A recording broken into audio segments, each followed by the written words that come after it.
En 2015, Sandrine Dominguez a perdu l'amour de sa vie, son mari depuis 1986. Patrice Dominguez, ex-joueur de tennis français devenu consultant sportif pour les médias et commentateur, est mort à l'âge de 65 ans. Une nouvelle terrible annoncée par ses soins à l'AF. À 65 ans, entouré de sa famille et de tous ses amis, Patrice Dominguez est décédé à l'hôpital de la Pitié-Salpêtrière après un combat qu'il a mené avec courage et dignité. Il a consacré sa vie au tennis, dont il fut un acteur aux multiples rôles au niveau mondial, tous assumés avec passion et détermination, joueur, entraîneur, dirigeant, organisateur. Il en fut également la voix mais aussi l'historien avec une cinquantaine d'ouvrages consacrés à son sport.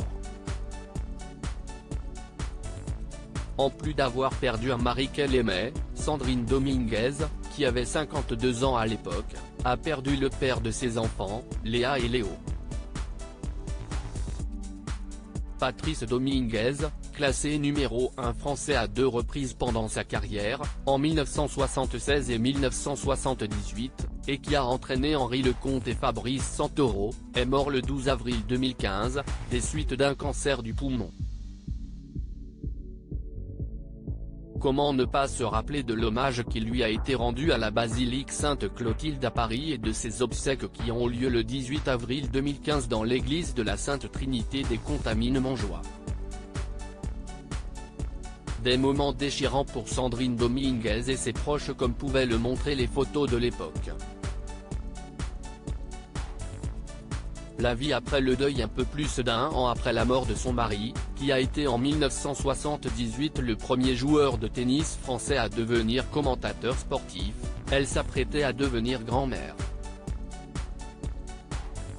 L'année dernière, j'ai perdu l'amour de ma vie, je suis devenue une jeune veuve.